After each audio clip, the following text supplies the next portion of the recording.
Boa noite a todos. Que Jesus esteja conosco, que a gente possa abrir a mente e o coração para receber a maravilha deste estudo. Eu fiquei encantada com ele. Já é a terceira vez que eu falo ele. E para pegar o gancho já, eu vou ler aqui no Evangelho do capítulo 27, o pedir obtereis, as qualidades da prece. Quando orardes, não vos assemelheis aos hipócritas, que afetadamente oram de pé nas sinagogas e nos cantos das ruas para serem vistos pelos homens. Digo-vos, em verdade, que eles já receberam sua recompensa. Quando quiserdes orar, entrai para o vosso quarto e, fechada a porta, orai a vosso Pai em segredo, em secreto.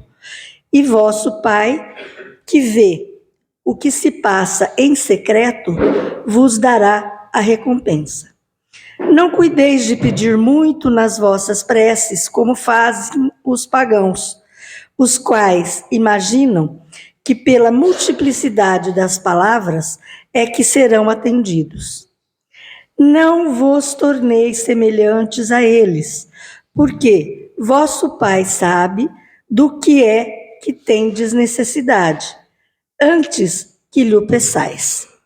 Mateus, capítulo 5, 6, versículo 8. Não, versículo 8, capítulo 6.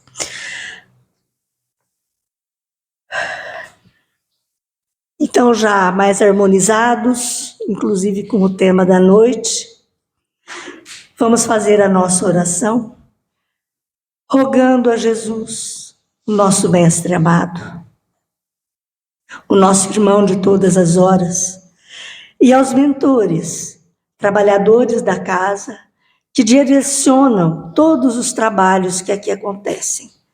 Que já hoje, desde os primeiros alvores da manhã, eles aqui estavam preparando o ambiente, trazendo espíritos que necessitem de orientação e que nós possamos, então, agradecer tanto carinho, agradecer tanto amor que recebemos e abrir o coração e a mente para conseguirmos penetrar o máximo possível nas palavras de Jesus. Sê conosco, Mestre, e abençoa a nossa noite. Que assim seja. Antes da gente começar a falar a respeito do Pai Nosso, é importante que a gente pense um pouco na figura de Jesus. E conta o Evangelho que ali por volta do ano 30, no começo do ano 30, ele não tinha começado ainda a sua tarefa aqui na Terra. Ele decidiu sair de Nazaré e ir até Jerusalém para conversar com Deus, para entrar no templo, respirar aquela aragem, né, de espiritualidade que ele julgava ter.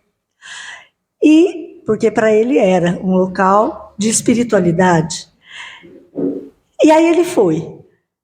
Mas aí, antes até de entrar no templo, ele se sentou nos degraus à beirada do templo e ficou ali meditando, pensando, e tinha um grupo de sacerdotes conversando ali perto e viram aquele Galileu ali, ficaram intrigados com aquilo. Aí um deles teve coragem, foi lá falar com ele, era o Hanã. Aí o Hanã chegou para Jesus e perguntou: que fazes na cidade, Galileu?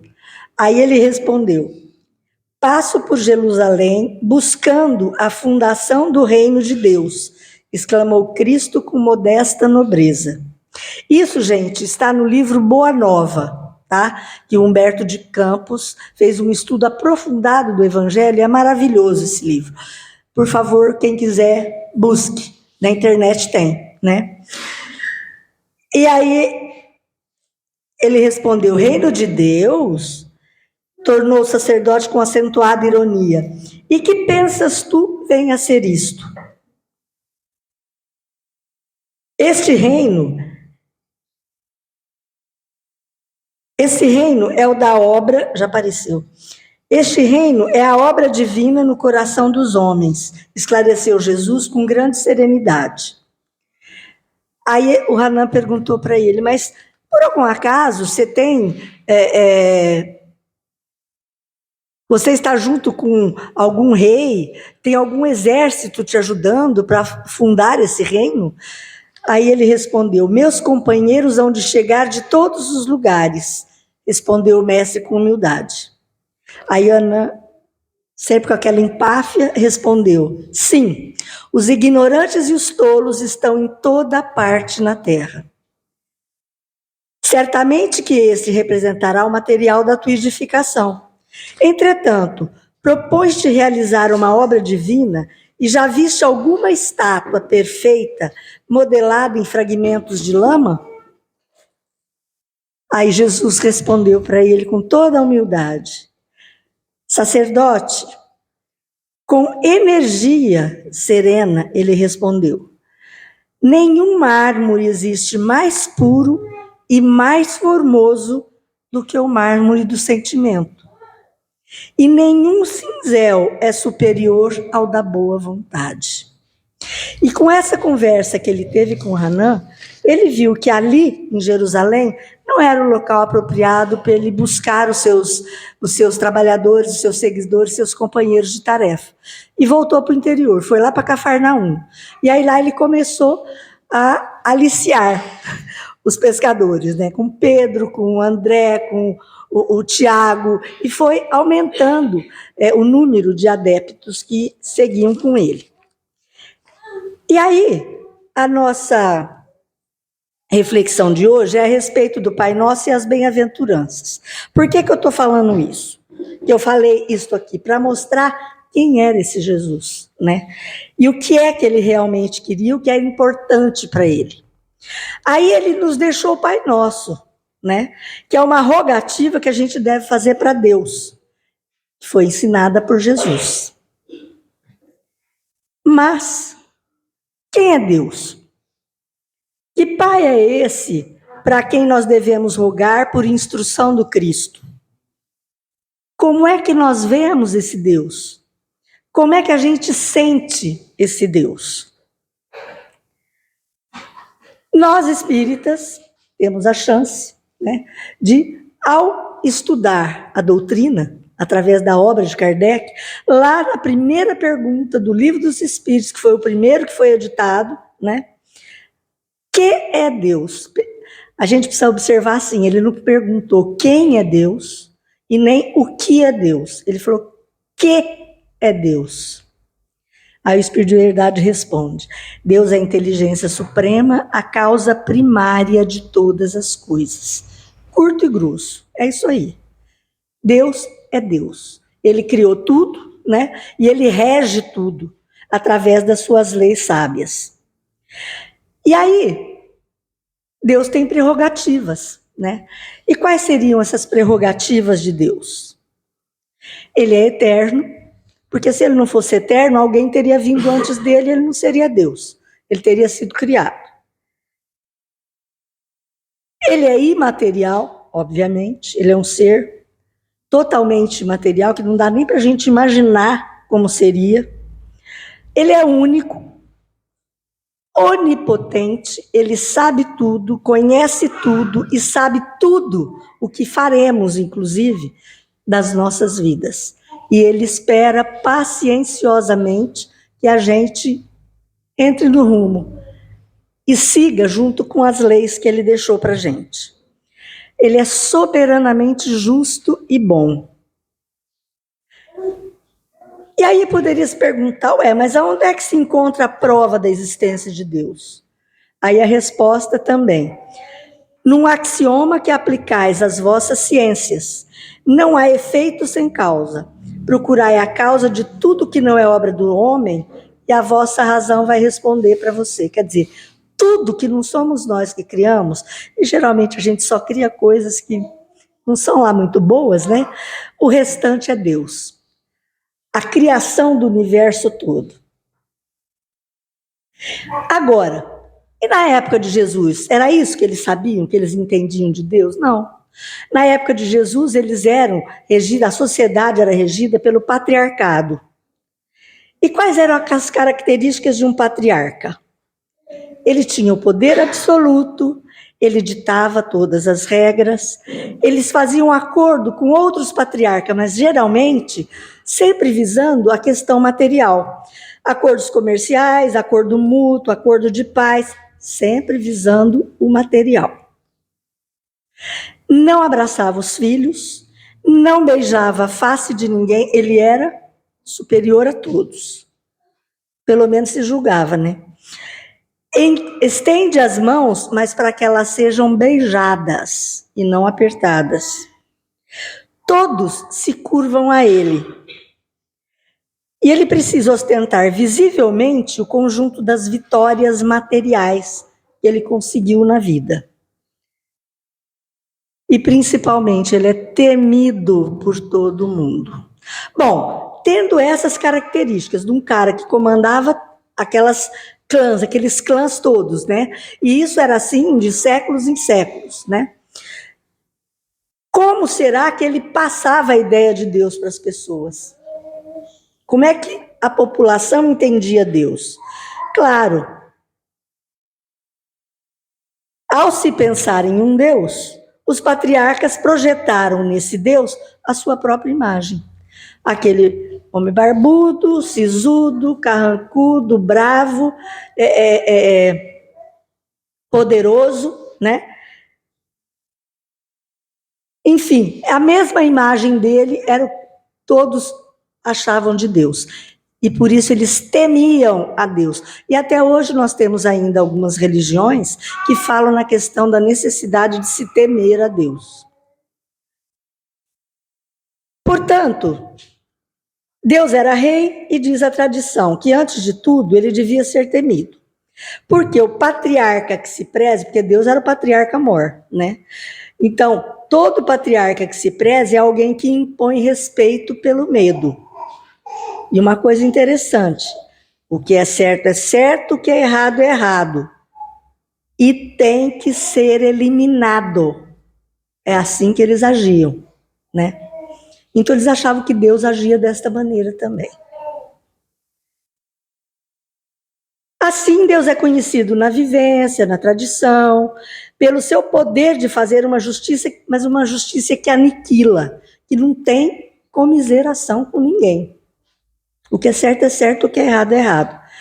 Por isso ele era chamado de o Senhor dos Exércitos. E Deus tem os seus escolhidos, e ai daquele que vai contra os seus escolhidos. Então eles morriam de medo, né? Por exemplo, os sacerdotes, as pessoas de religião da época tinham que ser veneradas. Mas aí aconteceu Jesus na vida daquele povo. E aí um dia ele saindo de Cafarnaum, subiu um monte, ficou lá em cima no monte, sentou-se e a população chegando, né? Aquele monte de gente chegando, e ele começou a falar. E aí o Haroldo Dutra Dias, de quem eu tirei várias partes da palestra dele, dizia o seguinte, que Jesus não estava somente subindo o monte, ele ia levar os ouvidos da multidão a uma altura nunca antes atingida, olhando para a vida pelo lado espiritual, porque até então era tudo matéria.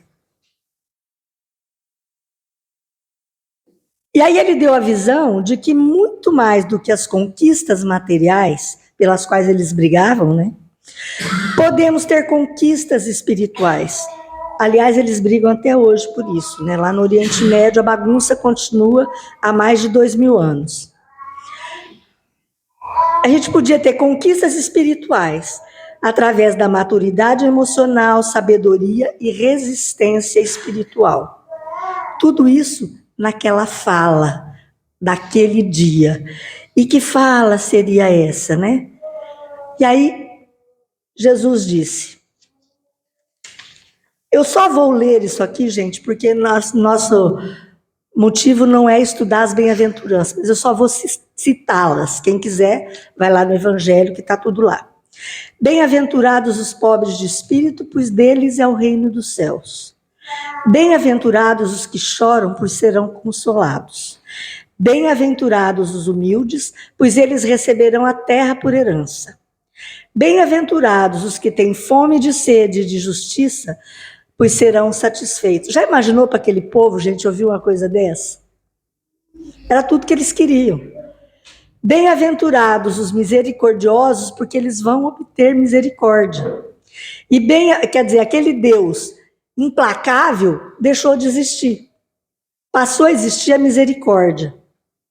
Mas a gente precisa também ser misericordioso, porque as leis de Deus são imutáveis. Bem-aventurados os pacificadores, porque serão chamados de filhos de Deus. Bem-aventurados os perseguidos por causa da justiça, pois deles é o reino dos céus. Bem-aventurados serão vocês quando, por minha causa, os insultarem, os perseguirem e levantarem todo tipo de calúnia contra vocês. É por isso que os primeiros cristãos iam para a arena, né, cantando. E levavam patada de leão, mordida de leão, rinoceronte, cavalo passava em cima, era ateado fogo neles, e eles cantando, porque eles tinham esta certeza, que seriam bem-aventurados se eles estivessem com Jesus.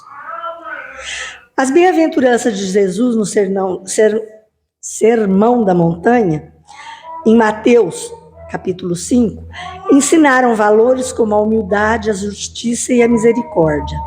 Elas mostram que a verdadeira felicidade vem de confiar em Deus e viver segundo os seus princípios, mesmo nos tempos difíceis. Aí Jesus diz também, quando fores orar, entra no teu quarto íntimo. É aquilo que a gente leu logo no começo hoje. Mas o que ele queria dizer com quarto íntimo? É o nosso quartinho secreto, onde nós guardamos coisas que nem nós queremos ver, né? Porque a oração é repouso, e não é aquilo que a gente faz, é aquilo que a gente é. Quando a gente ora, a gente está conversando com Deus.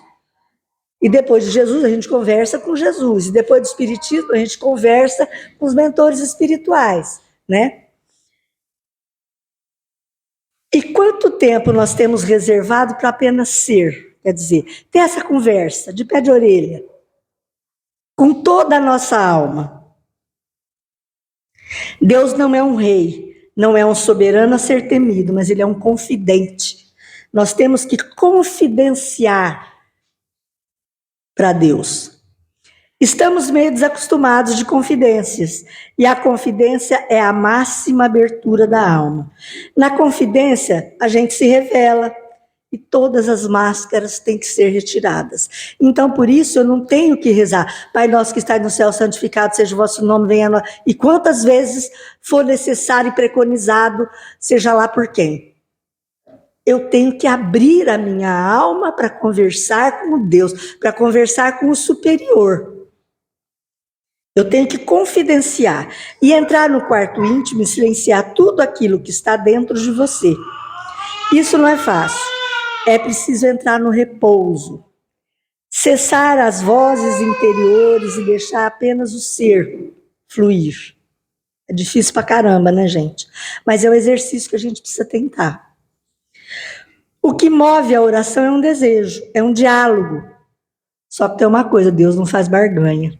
Não adianta a gente querer ser infantil, falar, ai, Senhor, pelo amor de Deus, me ajuda com tal coisa, eu prometo que eu vou fazer isso, eu vou fazer aquilo.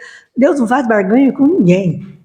Isso é cretinice nossa, infantilidade nossa, né? Porque ele sabe tudo que a gente precisa. Não precisaria nem de pedir. Então, se ele sabe tudo, então para que orar? Porque a oração não é para a gente colocar para ele as coisas. A oração foi feita para a gente, não foi feita para a gente informar a Deus das coisas, ele já sabe de tudo. Ela foi feita para educar o nosso desejo. Essa é a questão. Pedimos, e seja qual for a resposta, a gente vai saber que lição que foi que ele nos deu. Porque a resposta é Deus nos educando. Se a gente recebeu o que pediu, a gente vai ter que olhar para aquilo e tentar uma proposição melhor para a nossa vida, em agradecimento às bênçãos recebidas. E se não conseguiu, pensar, por que eu não estou conseguindo? O que é que eu ainda tenho que fazer para poder conseguir isso que eu estou almejando tanto? E aqui nós não estamos falando de coisas materiais, né, gente? Deus vê o secreto que está gritando dentro de nós.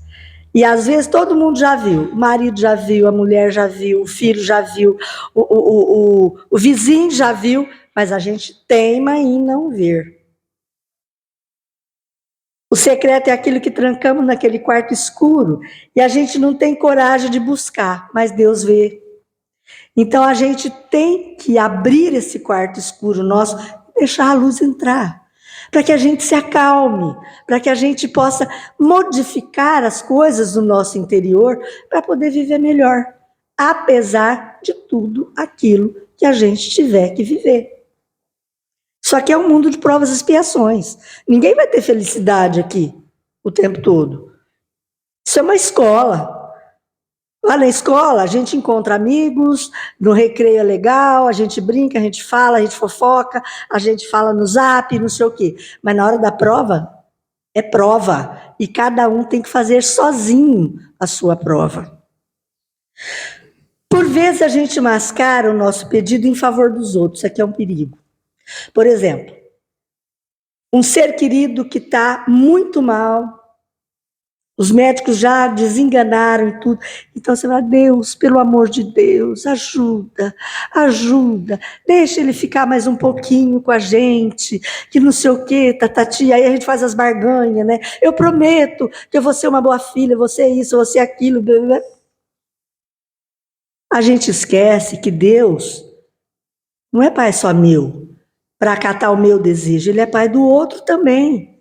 E ele vai fazer o que for melhor para o outro. Se o outro tiver que ficar aqui sofrendo mais 30 anos naquela situação de penúria, vai ficar. Se não, ele vai na hora que for necessário. Então a gente precisa ser mais adulto com relação a essas questões. E esse é o verdadeiro vício, né? Esse peditório todo nosso. E qual que é o remédio para esse vício? Agora nós vamos entrar no Pai Nosso.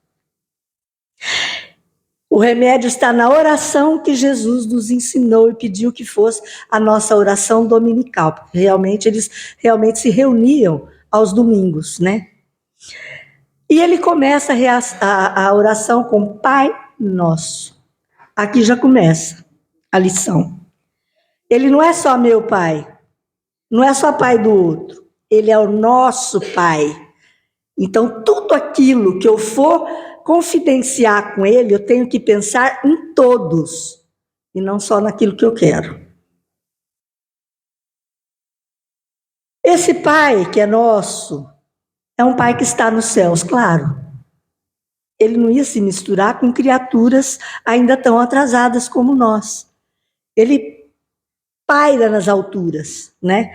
E é muito linda uma poesia da Maria Dolores, que diz assim, que Deus vibra no coração das alturas.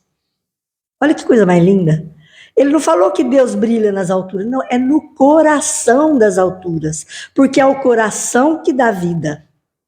É o coração que sustenta a vida.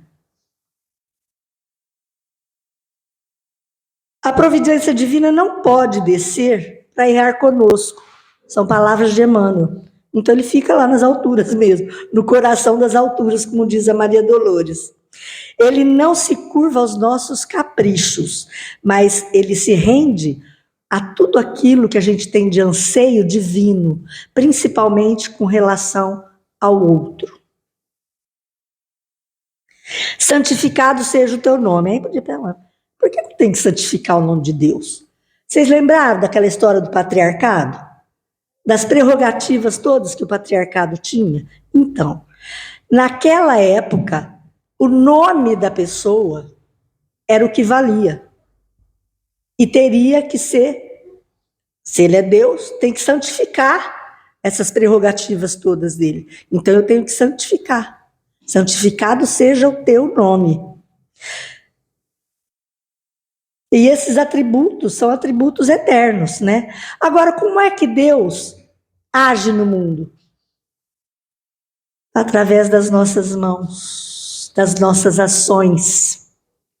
E é assim que a gente santifica o seu nome. Fazendo o bem. Procurando olhar para o irmão e ver nele realmente um irmão. Não alguém que está me azucrinando a ideia que eu tenho que cuidar, que está brigando comigo e que exigindo coisas que eu não estou conseguindo dar. Então é pelas nossas mãos que nós devemos santificar, pelas nossas ações. Venha o teu reino. Por que será que Deus falou venha o reino de Deus até nós? Sendo que ele falou também, em outra ocasião, que o reino de Deus está dentro de vós. Então, por que ele tem que vir? Porque ele não está aqui ainda. O nosso quartinho está trancado. O nosso quarto secreto está trancado.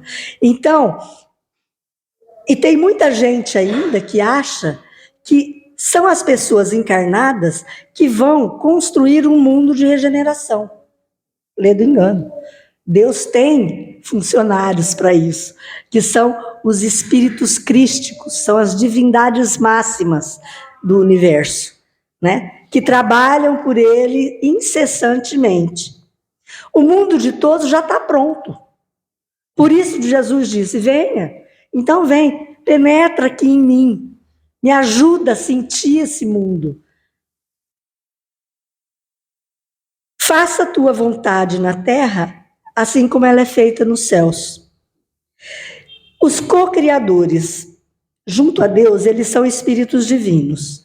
E Jesus era um desses. Jesus era um Cristo, né? Ele era da esfera crística. Ele ajudou, inclusive, a criar com outros, junto a ele e Deus, a criar o nosso mundo, a nossa terra. Por isso, até hoje, ele é o governador desse planeta. E disse que nenhuma ovelha se perderá. E ele veio à Terra e nos ensinou o Pai Nosso.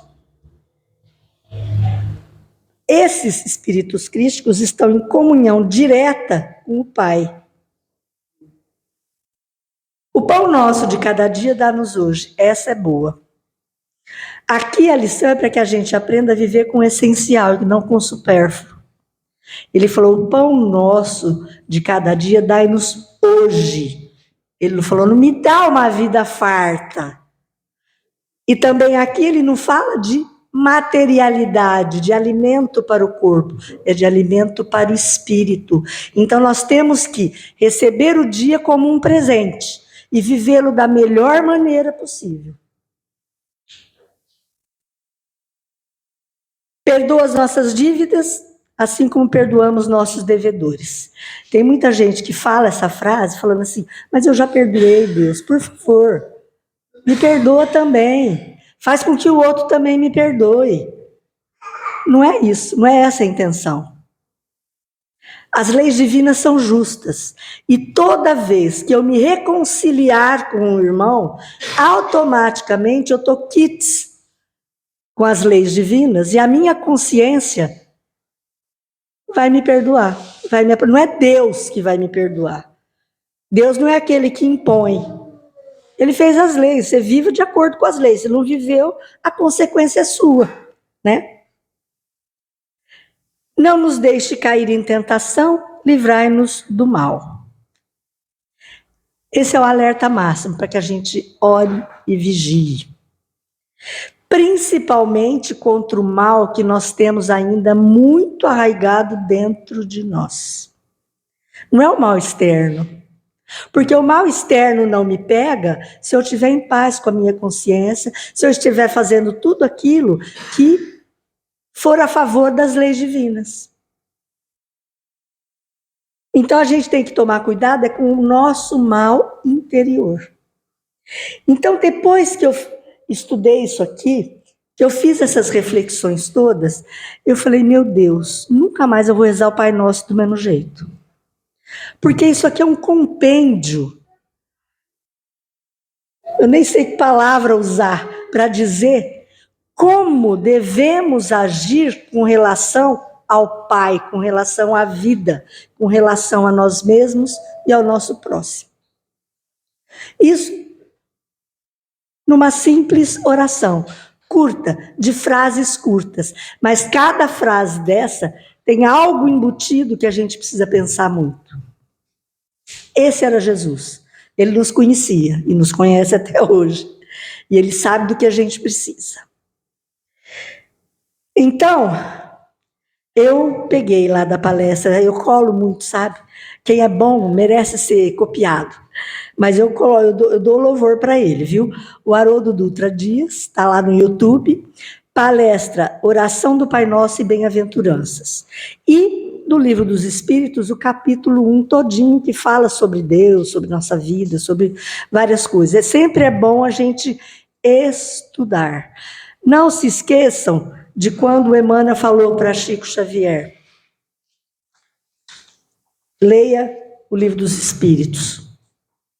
Aí ele leu. Chegou para o Emmanuel, eu já li. Lê de novo. Mas lê de novo.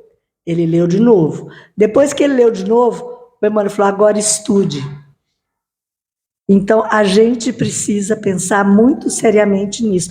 Passa batido, às vezes, palavras... A gente abre o Evangelho, se emociona, quase chora. Ai, meu Deus, que coisa linda, que maravilhoso. Mas não penetra na lição em si, a maior parte das vezes. Então, que Jesus nos abençoe. Eu já passei 5 minutos do horário.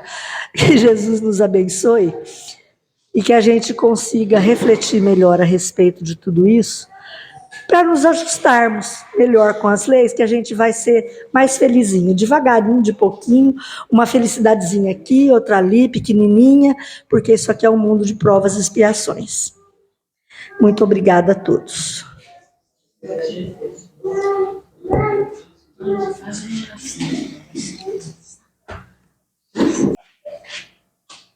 Aí. Então vamos, depois dessas reflexões tão profundas, né, que eu apenas fui a porta-voz, que a gente serene o nosso coração para receber as dádivas, todas que estão sendo ofertadas nesse salão, que nós possamos, ao recebermos o nosso passe, realmente nos abrirmos para que essa energia nos penetre e nos ajude a melhorar o nosso interior físico e espiritual. Que assim seja. E as pessoas que já foram marcadas podem entrar ali na saletinha para tomar o passe lá, e as outras esperam aqui no salão que o passe vai ser dado aqui.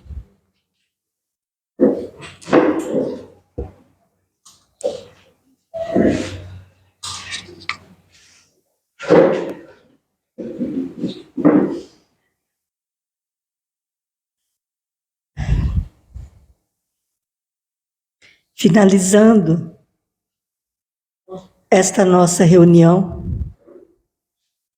vamos elevar mais uma vez o pensamento ao Pai,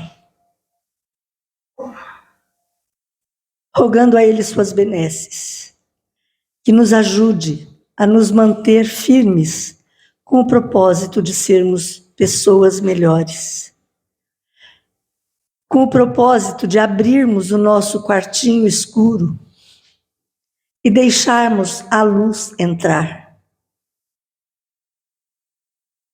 E para isso, agradecendo a Ele, nós rogamos. Meu Senhor, sábios dos sábios, Pai de toda a criação, põe a doçura em meus lábios e a fé e o amor em meu coração.